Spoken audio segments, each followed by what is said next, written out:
Ada yang udah dapat nilai 2P-nya? Mana ya yang kira-kira memenuhi?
Coba aku boleh dibantu, Cassandra. Cassandra, yang ini dulu deh, yang sisi kiri dulu. 4/13 dikali 53. 4 kali 53 berapa, Cassandra?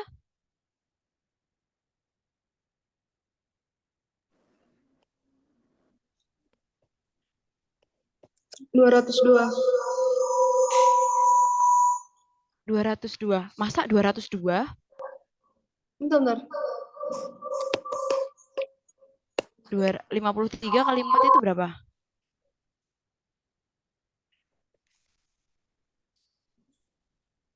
53, 50 kali 4 kan 200. Terus 3 kali 4? 200.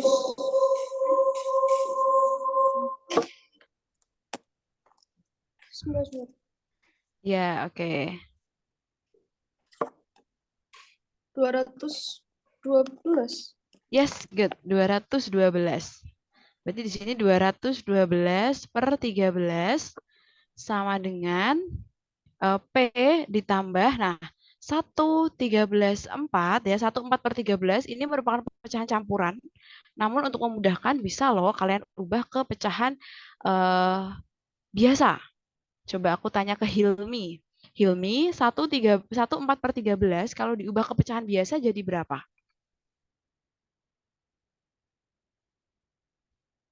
Ini kan pecahan campuran. Kalau diubah ke pecahan biasa,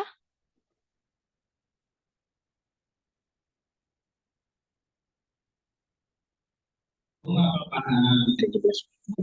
17, betul, 17/13. Nah, dari sini kita udah tahu nih P-nya, nilai P-nya. Berarti nilai P itu adalah 212/13 dikurangi 17/13 sama dengan P. Jadi ini dipindah ruas. Artinya 212 dikurangi 17 itu kan 195. Ya, 195 dibagi 13. Artinya jawabannya adalah 15. Maka maka 2P itu sama dengan 30. Jadi tadi yang di-share Kaila itu sebenarnya sudah betul jawabannya gitu ya. 30, tapi entah kenapa di fungsinya itu di jawabannya itu nggak ada. Tapi nggak apa-apa. Yang penting yakin jawabannya itu 30 gitu. Kadang memang soal-soal Olimpiade itu ada yang error seperti ini. Jadi kadang ada satu soal yang dua-duanya bisa benar, ada kadang satu soalnya bisa benar. Ketika kalian menemukan soal seperti itu, yang pertama dilihat kalau salah dikasih minus, ya mending dijawabnya hati-hati. Kosongin aja. Tapi kalau memang pas kalau salah nggak di minus, jadi jawab aja tergantung dari keyakinan kalian gitu. Jadi terkadang itu memang disengaja gitu loh soal-soal seperti ini itu untuk mengecoh kita biar kita kehabisan waktu gitu. Nah, sekarang kita akan melanjutkan yang selanjutnya yaitu tentang bilangan berpangkat. Ya, jadi kita kemarin sudah belajar pangkat 2 dan pangkat 3. Sekarang kalau pangkat N. Nah, jadi bilangan pangkat adalah salah satu operasi hitung yang maksudnya mengalikan bilangan tersebut dengan bilangan itu sendiri sebanyak N kali. Nah, contohnya di sini 2 pangkat 5, berarti 2 dikali 2 sebanyak 5 kali. Sama dengan 32. Lalu, ada beberapa sifat-sifat dari bilangan berpangkat ini yang bisa kita buktikan. Contohnya, yang pertama, 2 pangkat 2 dikali 2 pangkat 3 misalnya.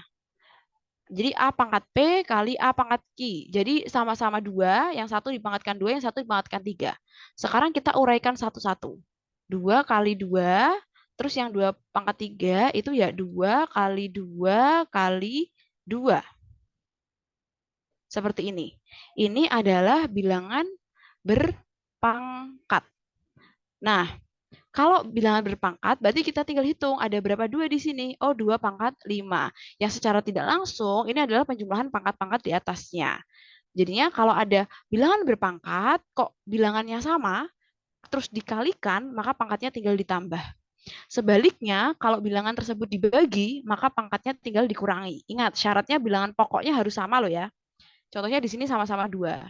Terus habis itu, kalau ada bilangan berpangkat terus dipangkatin lagi, pangkatnya tinggal dikali. Contoh, 2 pangkat 2, sorry, jangan 2 lagi deh. Misalnya 4 pangkat 3 dipangkatin 2. Artinya apa? Artinya sesuai pengertian bilangan pangkat. Berarti 4 pangkat 3 dikali 4 pangkat 3. Nah, 4 pangkat 3 itu kan 4 kali 4 kali 4 kali 4 ya, kali 4 lagi. Kalau kita hitung, ini jadi 4 pangkat ada berapa? Ada 6. Jadi seolah-olah pangkat di sini itu tinggal dikalikan. 4 kali 3 kali 2 kan, 3 kali 2 kan 6, 4 pangkat 6. Gitu. Termasuk ketika memangkatkan dalam kurung, maka satu-satu itu harus dipangkatkan. Jadi kalau ada bilangan perkalian, terus dia sama-sama dipangkatkan terus dalam kurung, maka satu-satunya harus dipangkatkan. Contohnya 2 kali 3 pangkat 5. Nah, itu ya sama seperti 2 pangkat 5 dikali 3 pangkat 5. Kalau ini nanti kalian uraikan juga sama. Termasuk berlaku juga di pembagian. Nah, yang paling cukup penting itu adalah ini. A pangkat min P itu sama dengan seper A pangkat P. Jadi kalau ada A pangkat min 2, itu sama dengan seper A pangkat 2. Gitu. A pangkat min 2 seper A pangkat 2. Terus habis itu A pangkat 0 itu sama dengan 1. Berapapun dipangkatkan 0 itu sama dengan 1. Nah, sekarang aku ada pertanyaan. Kalau ini siapa yang tahu? Apa yang dimaksud dari A pangkat setengah? Ada yang tahu? A pangkat setengah, kalau A pangkat min 2 itu kan maksudnya seper A pangkat 2. Terus kalau A pangkat setengah itu sama dengan berapa? Ada yang tahu? Bisa di kolom chat, bisa di langsung unmic.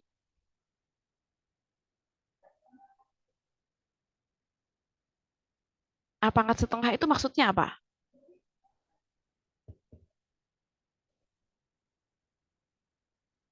Coba mungkin siapa ya? Naufal deh. Naufal tahu nggak yang dimaksud dengan A pangkat setengah?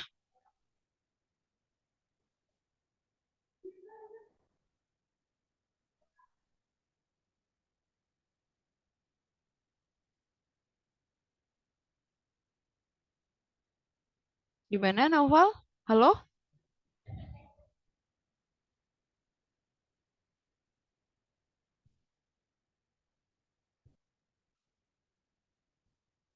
Oke, di kolom chat.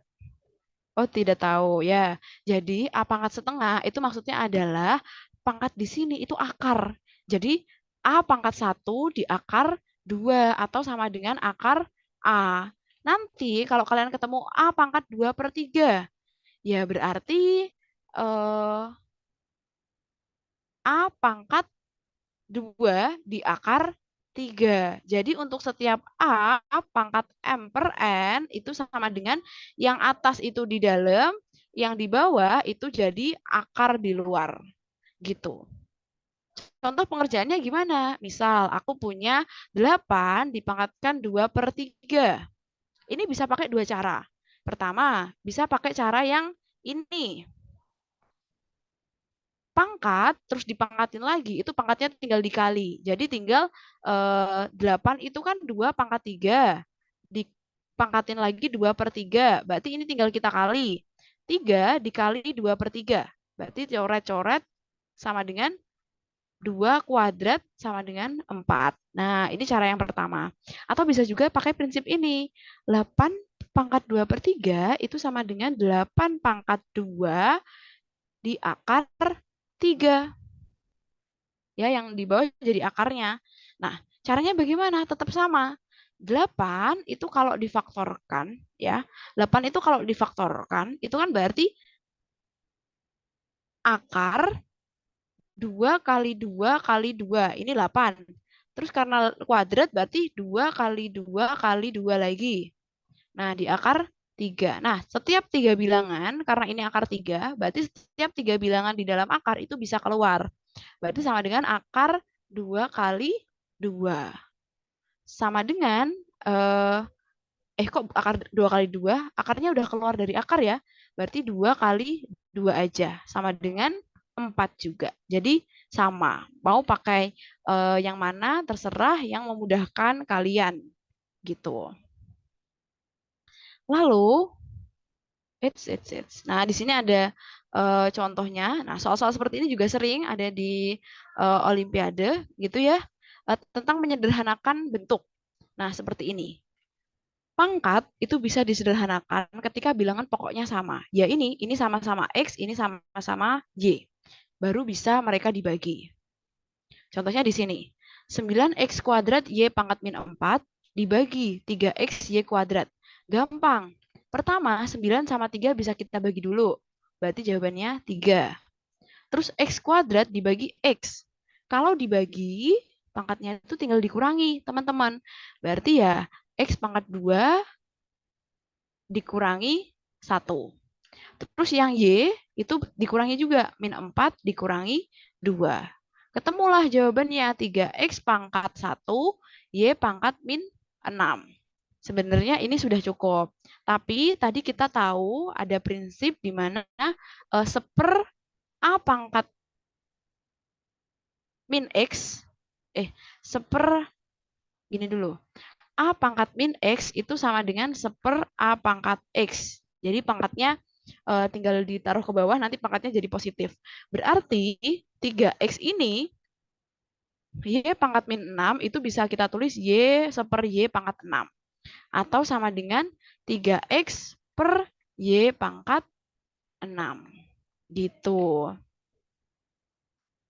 Nah, sekarang coba aku cek, apakah ini masih bisa disederhanakan? Kalau aku ada soal 9 X kuadrat Y per 3X. Coba, ini kalau disederhanakan jadi berapa? Aku coba tanya ke Arsafin deh. Arsafin, ini kalau disederhanakan jadi berapa ya? 9X kuadrat Y dibagi 3X.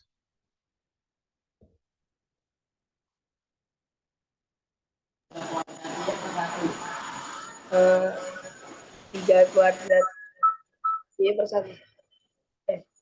Iya, berapa? 3 kuadrat Y per 1. 3 kuadrat Y per 1. Gini.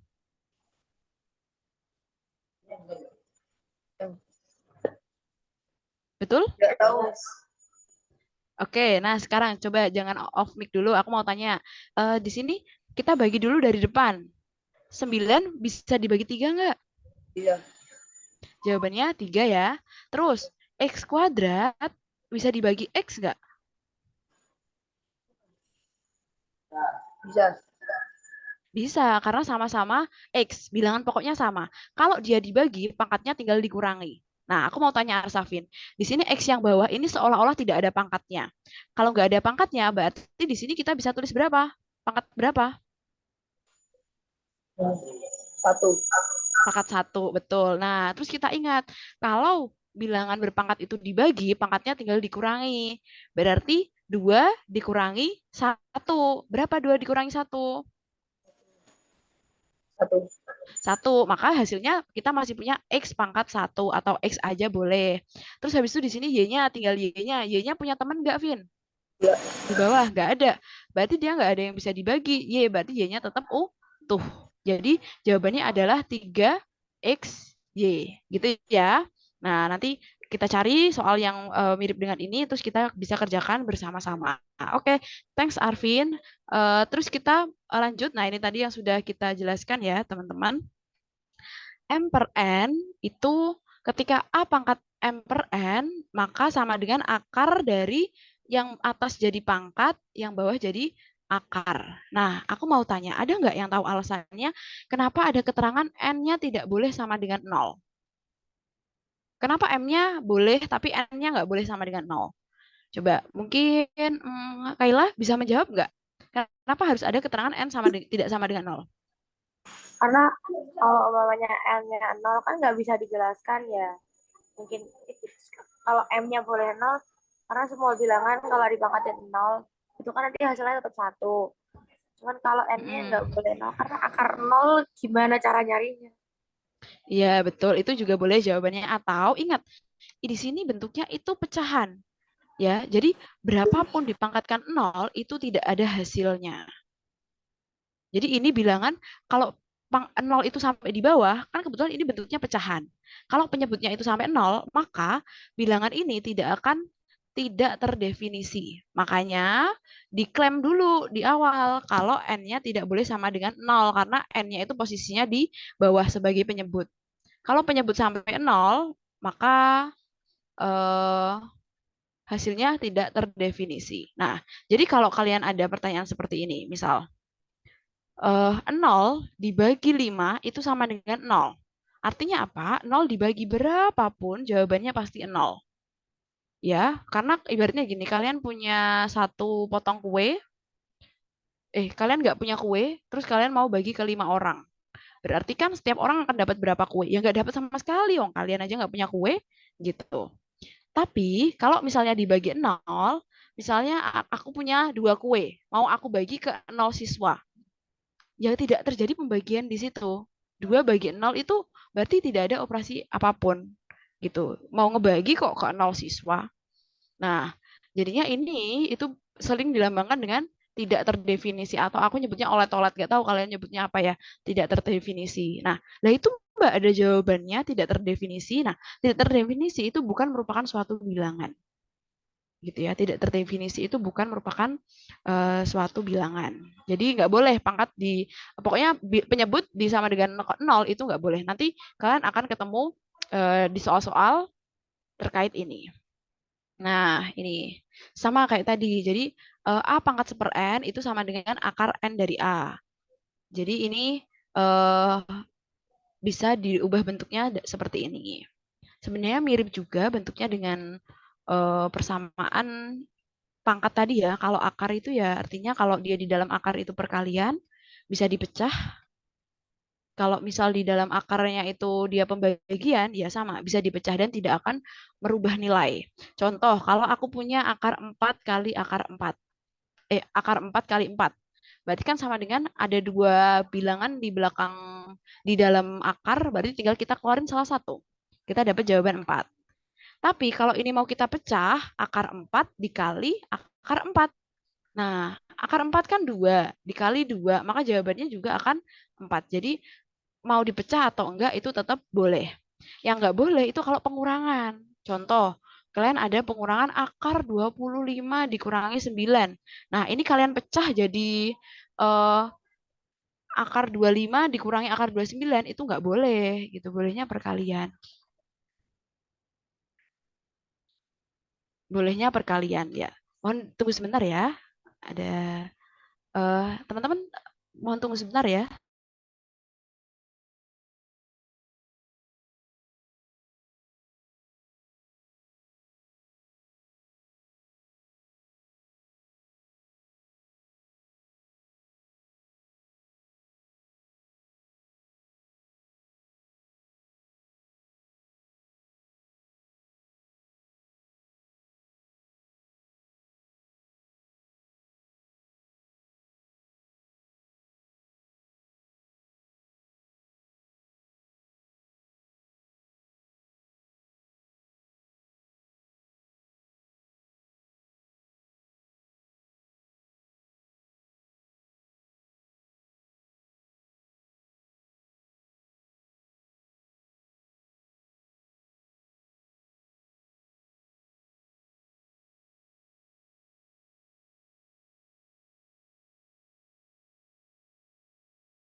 Oke, maaf ya, tadi ada tamu yang cari aku. Miss, Ya, boleh? eh, aku sama Afin izin gak ikut Zoom dulu ya, Miss. Iya, kenapa? Mau mau basket, mau lomba. Ini mau berangkat. Oke, lomba kemana? Oh, Lomba basket di ya? Karanganyar. Iya, basket. Apa DBL? Bukan. Oh, enggak. Mbak, cuma Oh, Liga enggak. Karanganyar. Oh ya, oke, boleh. Semangat ya. Semoga Ya, lancar. Oke, Min. hati-hati. Makasih, Miss. Assalamualaikum. Yuhu. Oke.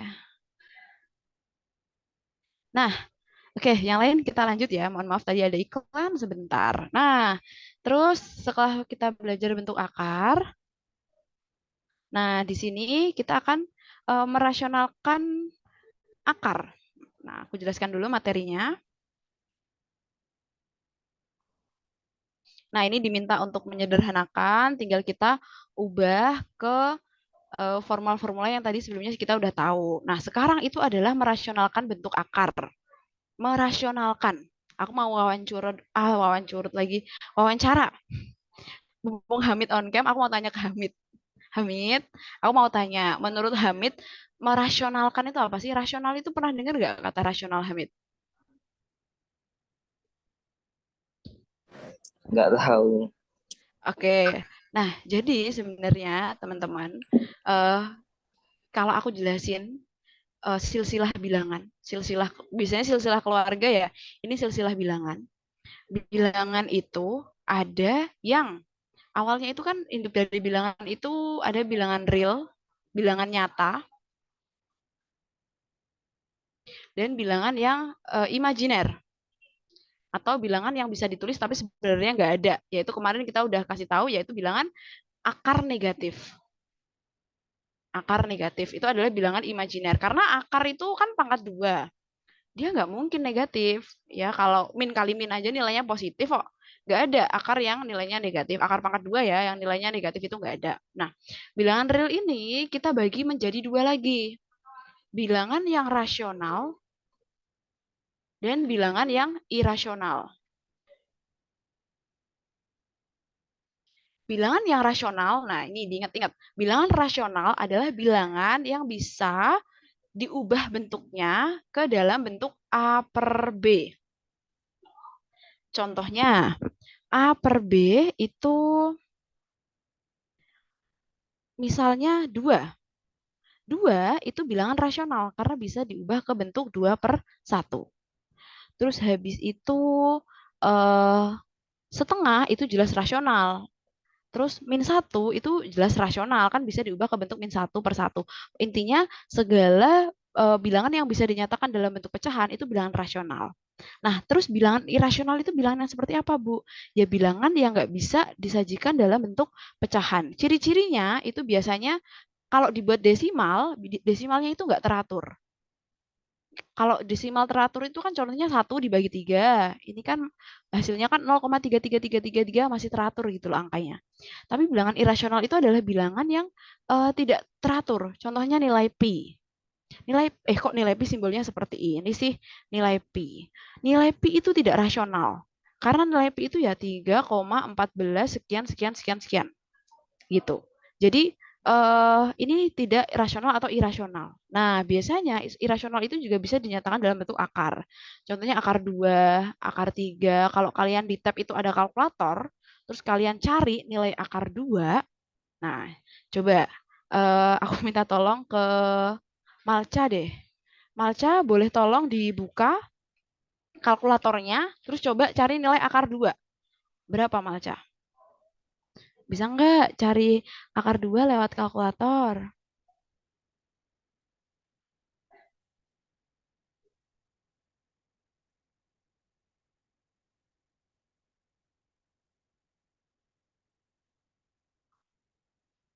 Oh, masih off mic, Malca. Akar 2 kamu ketemu berapa?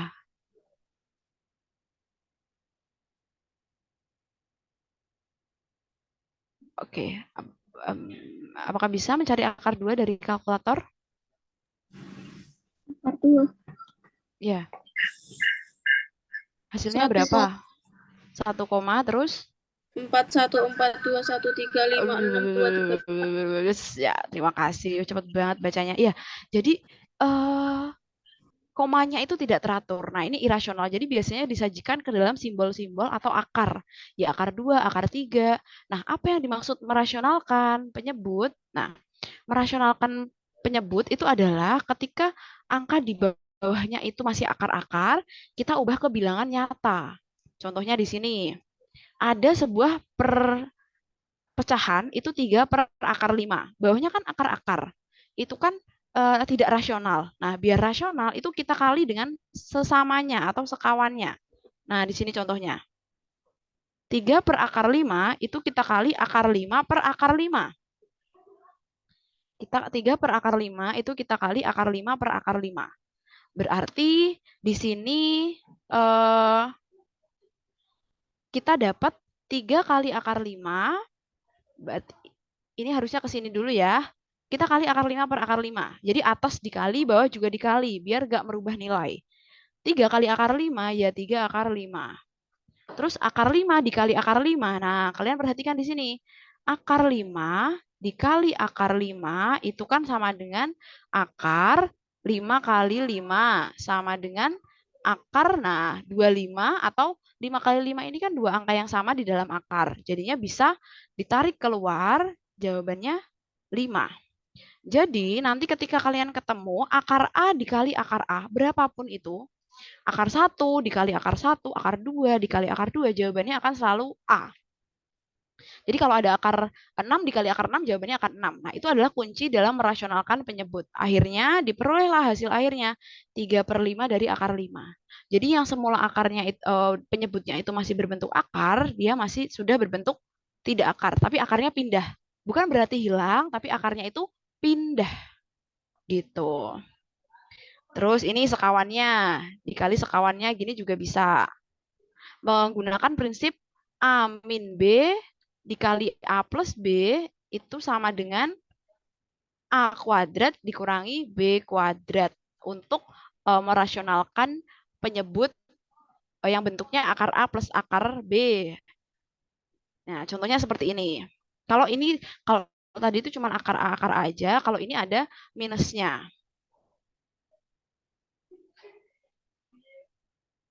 Nah, kita kali sekawannya. Nah, ingat ya, kuncinya itu kalau bawahnya dikali, atasnya juga harus dikali bilangan yang sama agar tidak merubah nilai.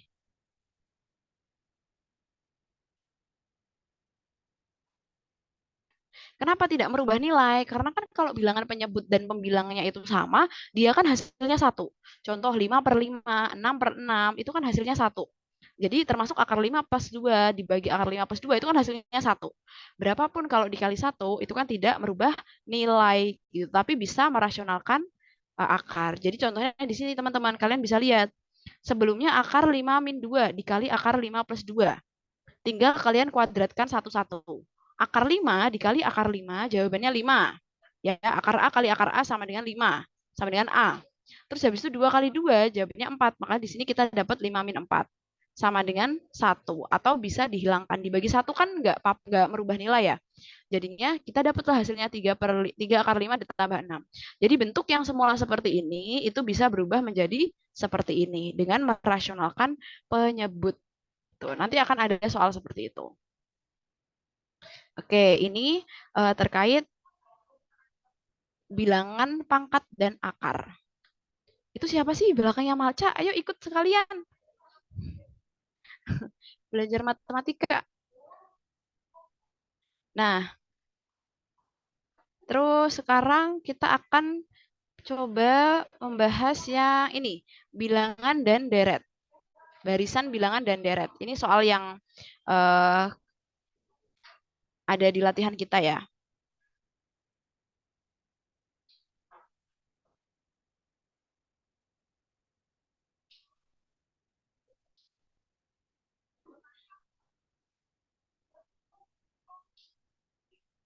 Nah, biasanya pola bilangan. Nah, ini ternyata ini udah kita kerjain ya kemarin ya, bilangan persegi panjang kemarin. Nah, jadi ada pola bilangan. Pola bilangan itu di sini disebutkan beberapa macam, ada bilangan asli. Kalau bilangan asli itu mulainya dari 1, kalau bilangan cacah itu mulainya dari 0. Terus habis itu di sini ada pola bilangan ganjil, ada pola bilangan segitiga juga. Ya, yang setengah n kali n plus 1. Maksudnya apa? Kalau ditanya urutan kelima, U5, urutan kelima, berarti ya tinggal setengah dikali 5 tambah 5 plus 1, kayak gini. Atau setengah dikali 5 dikali 5 plus 1 itu 6. 5 kali 6 kan 30, dibagi 2, 15. Gitu. Ini adalah bilangan segitiga. Atau sebenarnya kalian juga bisa perhatikan di sini. Kalau 1 kan sisinya 1. Kalau di sini kan panjang sisinya 2. Yang ketiga kan panjang sisinya 3. Yang di sini kan 4 dan lain-lain. Berarti kalau yang ke-12 nanti panjang sisinya 12. Gitu juga bisa. Nah, ini yang persegi panjang. Sedangkan di sini adalah pola segitiga Pascal. Dapatnya dari mana? Segitiga Pascal itu ini 1, terus kanan kiri kita tulis 1, ini kita jumlahkan, hasilnya 2. Habis itu di sini 3, di sini 3. Terus habis itu kanan kirinya kasih 1 lagi, 1 tambah 3 kan 4. 3 tambah 3 kan 6, 3 tambah 1 kan 4. Segitiga Pascal ini akan berguna kalau nanti kalian mencari hasil dari pangkat. Misalnya pangkat 7, pangkat 8, A plus B pangkat 8, berapa hasilnya? Nanti akan dibantu oleh segitiga Pascal. Ya, tapi di bab selanjutnya. Atau mungkin nanti kalau kita sudah masuk materi SMA. Nah, sekarang kita akan belajar tentang barisan dan deret aritmatika. Selanjutnya ada barisan dan deret geometri. Deret aritmatika, deret geometri. Oke. Jadi apa yang membedakan dengan aritmatika dan deret geometri? Jadi teman-teman, ini trik membedakannya ya. Aritmatika versus geometri. Kalau deret aritmatika itu adalah deret yang bedanya itu ditambah atau dikurang. Contoh, 1, terus 2, mungkin kelipatan 3 aja deh, 1, terus 4, terus 7, terus 10. Nah, contohnya ini. Jadi ini selalu ditambah 3. Plus 3, plus 3, plus 3. Nah, ini namanya deret barisan aritmatika. Nah, kalau barisan geometri, minus boleh nggak, Mbak? Minus boleh. Minus boleh. Contohnya dari 10, terus 6, terus 2. Berarti di sini min 4, di sini min 4, habis itu min 4 lagi, jadinya min 2. Nah, ini adalah deret aritmatika. Deret yang selisihnya itu berupa penjumlahan atau perkalian.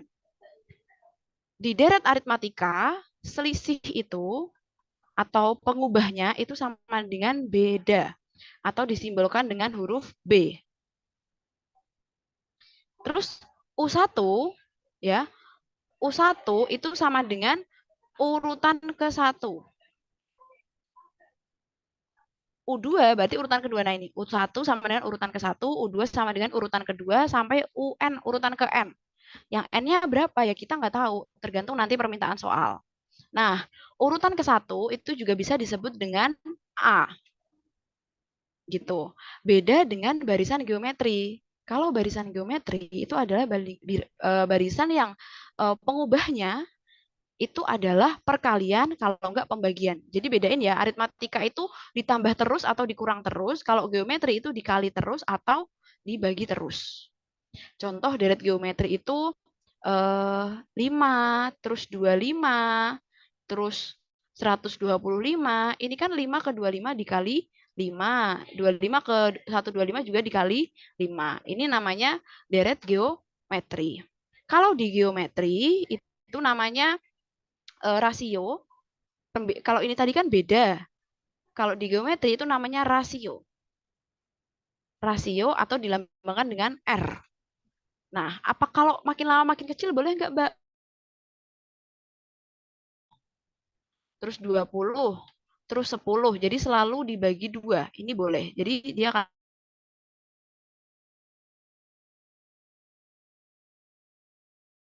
akan semakin kecil dan semakin kecil. Sudah rasio sama dengan R. Terus habis itu sama ya, A-nya itu sama dengan U1. Jadi urutan ke-1 itu ya U1, urutan kedua ya urut UN, sampai dengan urutan ke N ya UN. Gitu. Jadi aritmatika itu 1 ditambah beda lagi. Jadi misalnya kalau bedanya 3 ya berarti 1 tambah 3 tambah 3 tambah 3 terus. Nah sekarang aku ada soal, silahkan kalian tebak mana yang deret aritmatika, mana yang barisan aritmatika, dan mana yang barisan geometri. Coba, ini deh.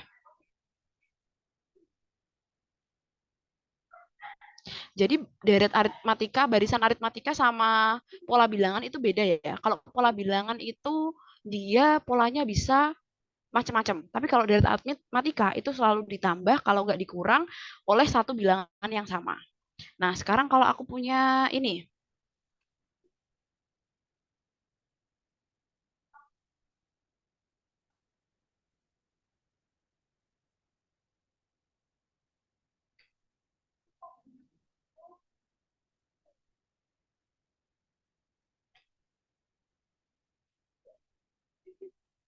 Oke, pertama aku mau tanya ke Zilda. Zilda, aku mau tanya nih, untuk deret yang pertama, ini merupakan deret aritmatika atau geometri? Geometri. Geometri. Berarti rasio ya, rasionya berapa ini? 3. 3? Masa? Rasionya berapa? Yang nomor 1? Rasio itu peubahnya dikali berapa? 2. Dikali 2, betul. A-nya berapa? A-nya berapa? Yang barisan ini. A itu suku pertama. Berapa, Zilda? 3. 3. Terus kalau aku tanya suku kelima, berarti berapa?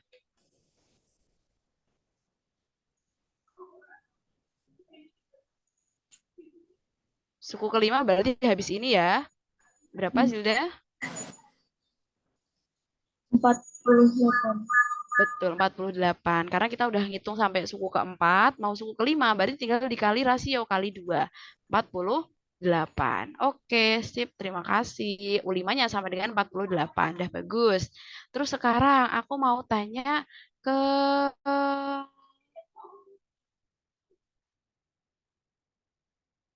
Kaila deh, ke Kaila. Coba Kaila, kalau yang bawah ini barisan apa, Kai? Aritmatik. Aritmatik. Bedanya berapa? 6. 6. Oke. A-nya berapa? 8. Terus kalau aku tanya suku ketiga berapa? Hanya 2 nggak sih, Kak? A-nya 2, betul A-nya 2. Aduh, nggak fokus aku. A-nya 2. Terus suku ketiganya berapa? 14. 14. Suku keenam 32. 32. Jadi suku keenam itu ya kita cari suku kelima dulu, kan tambah 6, berarti jadinya 26. Terus untuk mencari suku ke 6, ya berarti kita tambahin 6 lagi. 26 ditambah 6 lagi, jadinya 32. Oke, sip. Ini adalah pembeda dari deret aritmatika dan juga barisan dulu ya, barisan aritmatika dan barisan geometri. Apa ada yang mau bertanya? Deret aritmatika dan deret geometri sudah oke, udah tahu bedanya. Sekarang kita lanjut yang deret ya, agak kebalik-balik tadi. Bedanya barisan dan deret itu sebenarnya sama teman-teman. Tapi kalau barisan itu tiap angkanya itu terpisah. Tapi sedangkan kalau deret itu biasanya ada penghubungnya, yaitu tanda jumlah. Makanya di deret aritmatika itu nanti kita akan belajar terus jumlah angka-angkanya total berapa. Nah, itu baru deret. Nah, di sini bentuk umum deret aritmatika. Terus ada plus-plusnya kayak gini, itu namanya baru deret baru deret gitu. Jadi ada jumlah sukunya. Nah, karena kita tadi tahu contohnya tadi kita udah punya barisan aritmatika yang dijawab Kaila tadi, Ada 2, terus 8, terus 14, terus 20, kayak gitu. 2 itu sebagai A. 8 itu diperoleh dari 2 ditambah 6 atau A ditambah B. Padahal ini U1, ini U2, ini U3. Terus 14 itu sama dengan 2 ditambah 6-nya kan tambah 6 lagi, berarti 2 kali 6. Atau 2 ditambah 12. Sama dengan A ditambah 2B. Nah, dari pola ini kalian bisa perhatikan kalau suku kedua itu A ditambah 1B. Suku ketiga A ditambah 2B. Suku keempat itu adalah A ditambah 3B. Akhirnya kita bisa mendapatkan pola UN, ya, UN suku ke N sama dengan A ditambah N-nya dikurangi 1, ya, dikali B. Rumus ini bisa kalian gunakan untuk mencari UN sampai U90 mungkin, atau U100 dan lain-lain. Misal kalau soalnya kayak ini tadi, A-nya 2, B-nya 6, ya kan? Terus kita diminta mencari untuk carilah U100. Coba, U100. Aku mau tanya ke Hamid. Hai Hamid, U100 berarti tinggal kita masukin rumusnya nih, Hamid. Rumusnya gimana? A-nya berapa tadi, Hamid?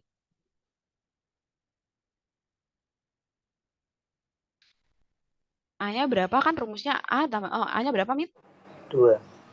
2, betul. Terus N-nya kan 100, berarti N-1-nya berapa?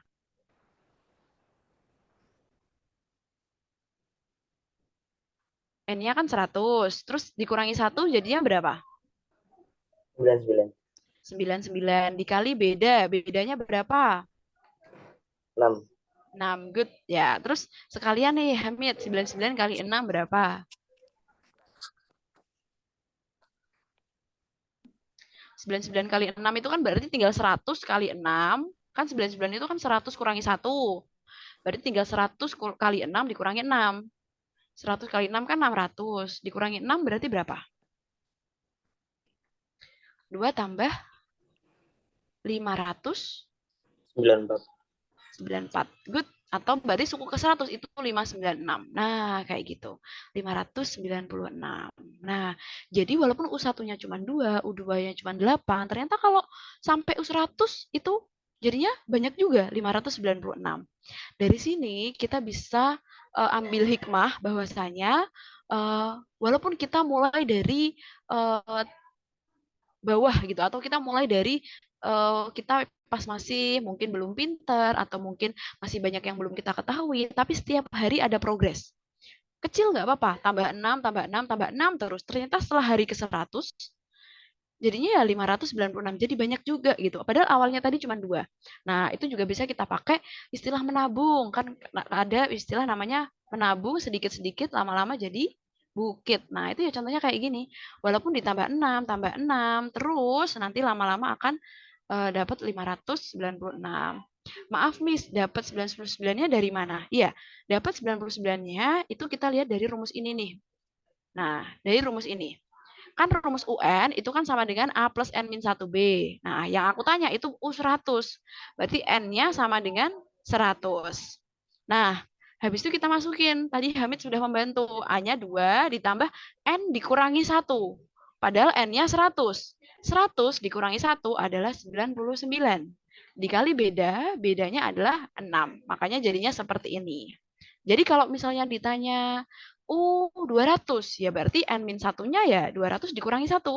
199. Atau U20, berarti N-1-nya 19 dikali B. Gitu ya. Ini untuk mencari suku yang banyak-banyak gitu. Terus kalau deret aritmatika itu adalah jumlahnya. Jumlah dari sekian deret tadi. Jadi setelah kalian tahu di deret aritmatika itu ini udah deret aritmatika karena bedanya atau selisih setiap angkanya itu sama. Berarti kalian bisa mencari jumlahnya. Ya. SN itu maksudnya ini, jumlah suku sampai suku ke N. Ctrl Z. Jumlah suku sampai suku ke N. Itu bisa dihitung dengan rumus ini yang di bawah ini.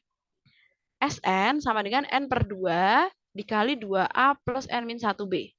Atau sebenarnya rumusnya itu berasalnya dari sini. Kalau ini kita uraikan, itu kan Sn sama dengan N per 2 dikali A plus. Nah, rumus UN tadi apa? A plus UN kan? Rumus UN tadi kan ini. A plus N-1B. Berarti kita bisa cari A tambah UN, A kali N-1B. Berarti tulis aja A plus N-1B. Nah, terus habis itu A plus A, apel plus apel. Berarti kita punya 2 apel. N per 2 dikali 2A plus N-1B. Nah, gini. Ini untuk rumus mencari jumlah suku sampai ke N. Jadi ini sebenarnya dua rumus yang sama ya, nggak perlu bingung. Yang satu itu cuman sebagai bentuk penguraiannya aja. Bagaimana contoh mengerjakannya?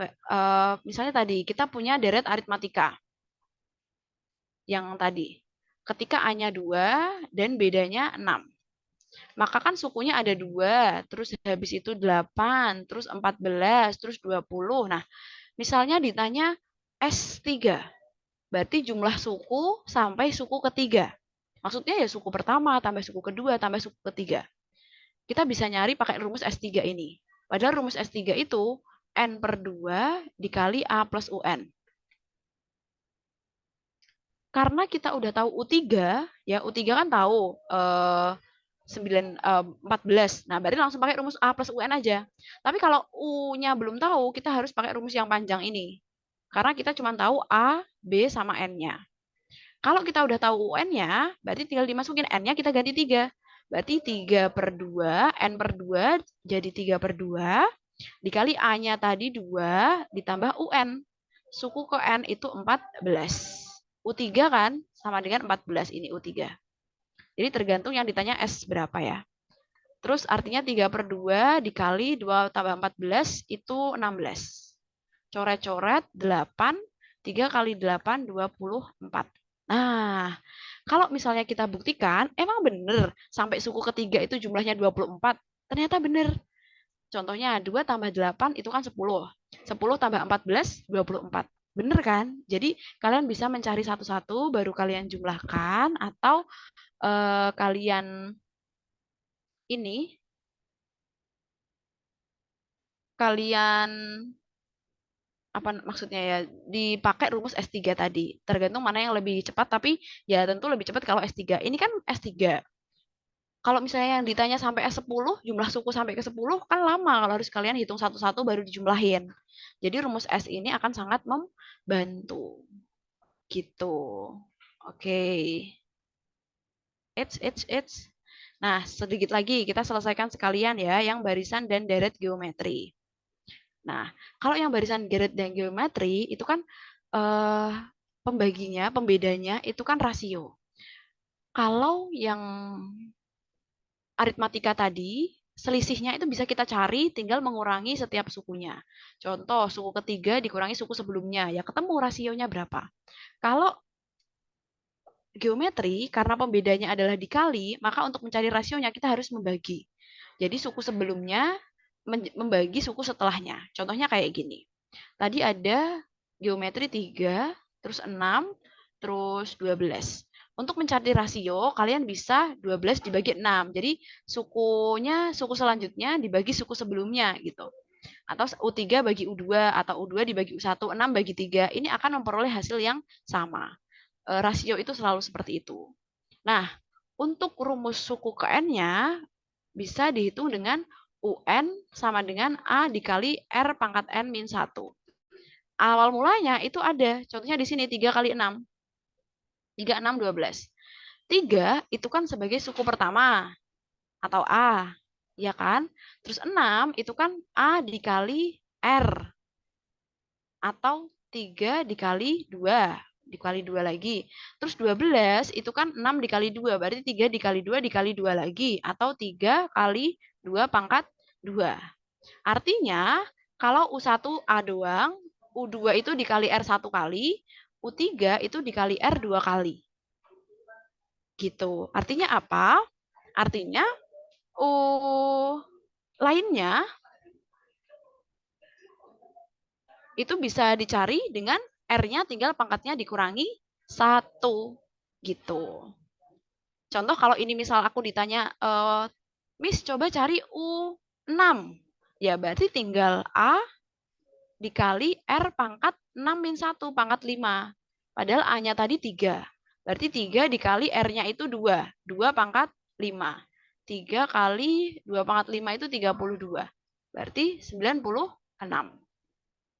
Gitu ya, 96. Ini untuk U6. Nah, ini yang terakhir ketika mencari jumlah. Jadi yang aritmatika itu bisa nyari UN, yang geometri juga bisa nyari UN. Yang aritmatika bisa nyari SN, maka yang biometri juga bisa nyari SN juga. Nah, rumus SN-nya itu seperti ini.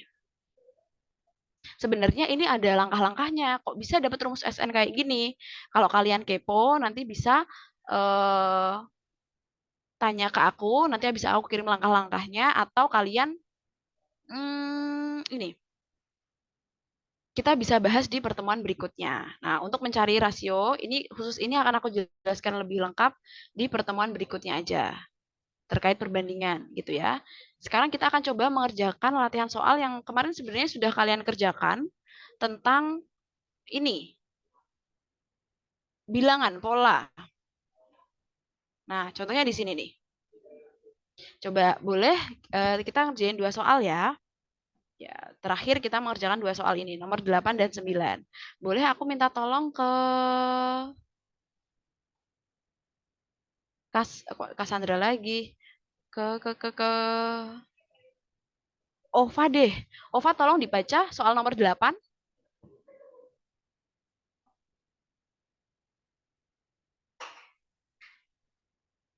Halo, Ova? Ya, Ya, coba dibaca soal nomor 8. banyak kursi barisan depan pada gedung pertunjukan ada 22 buah. Banyak kursi pada baris belakangnya selalu lebih 5 buah dari kursi pada baris di depannya. Jika di gedung terdapat 16 baris kursi, banyak kursi seluruhnya adalah. Oke, ya. Jadi, terima kasih Ova. Jadi ada suatu gedung pertunjukan. Yang paling depan ini misalnya panggungnya. Terus ini yang paling depan itu ada 22 kursi. Kalau ditambah 5 buah belakangnya, berarti baris kedua ada berapa kursi, Ova? 27. 27 dan seterusnya gitu ya. Tambah 55 terus. Nah, berarti ini menurut Ova ini merupakan barisan aritmatika atau geometri? Aritmatika. Ya, karena ditambah ya, karena ditambah. Kalau aritmatika, A-nya suku pertama itu kan 22. Terus bedanya itu pertambahannya itu kan 5 kursi. Nah, kalau yang ditanya itu adalah jumlah seluruhnya, padahal ada 16 baris kursi, berarti yang ditanya itu adalah S16 atau jumlah dari 16 baris kursi itu tadi. S16 itu bisa kita cari, kita udah tahu U16 belum? Belum. Jumlah U16 kan belum diketahui di soal. Jadi kita harus pakai rumus yang panjang aja, yaitu N per 2 dikali 2A plus N min 1B. N-nya 16 ya. Tinggal kita masukin di angkanya di sini.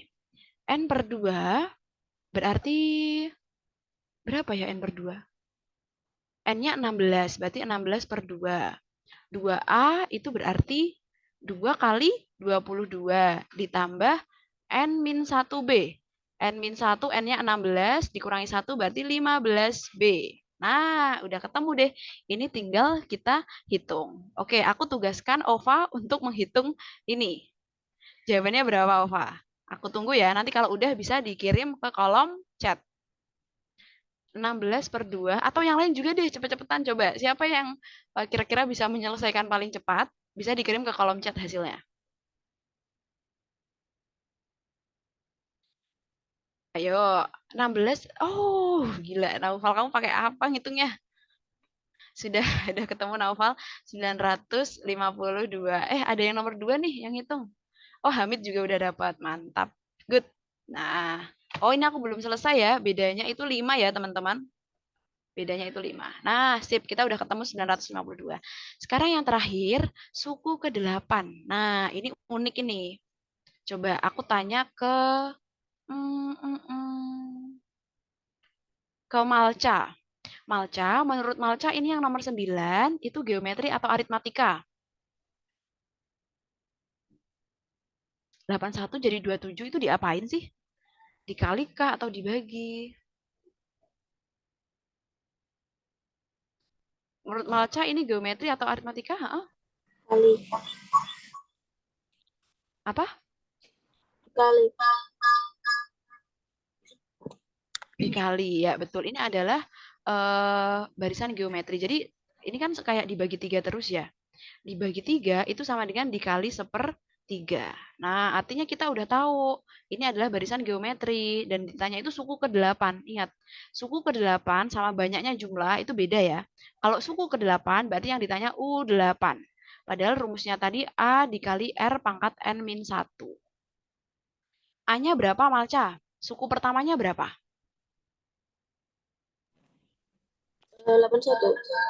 Betul, 81.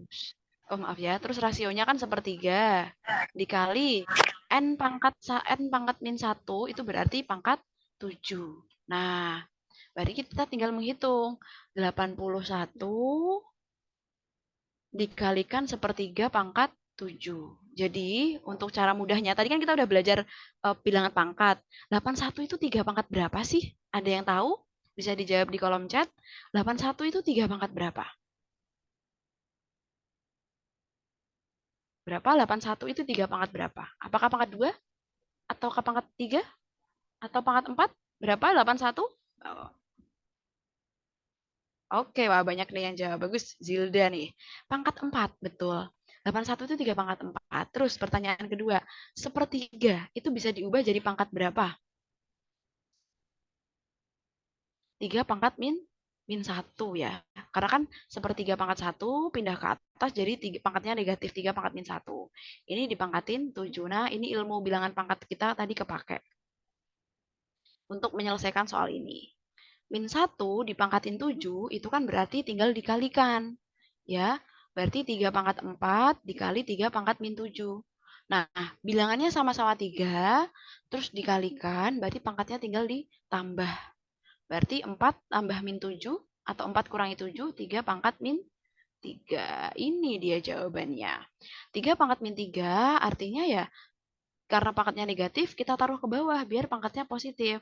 1/3 pangkat 3 atau 1/27. Berarti jawabannya yang C.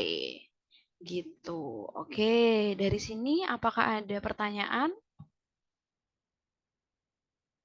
Sudah? Nggak ada? Kita sudah selesai belajar tadi bilangan pangkat dan juga barisan dan pola bilangan. Kalau pola bilangan itu polanya bisa macam-macam yang nanti kita akan kerjain di soal berikutnya. Oke, sekian pembelajaran kita pada siang hari ini. Kalau teman-teman ada yang mau ditanyakan, bisa langsung email ke aku atau pas pembelajaran kayak gini sebelum kita mulai bisa di ini. Nah, buat PR-nya itu silahkan kalian mengerjakan di soal latihan itu kemarin nomor 10-11 udah jadi PR ya, belum jadi kita koreksi ya. Berarti yang materi saja belum kita bahas kok. Ya udah, PR-nya nanti melanjutkan materi aja, yaitu materi yang materinya nanti silahkan di-review, kan habis ini kita ketemu lagi masih hari Senin. Materinya adalah relasi dan fungsi. Ya, nanti aku sampaikan ke Miss Wulan biar jadi reminder ke kalian. Oke, aku tutup pertemuan pada pagi hari ini. Wassalamualaikum warahmatullahi wabarakatuh. Waalaikumsalam. Waalaikumsalam. Oke, tetap semangat ya. Aku end it.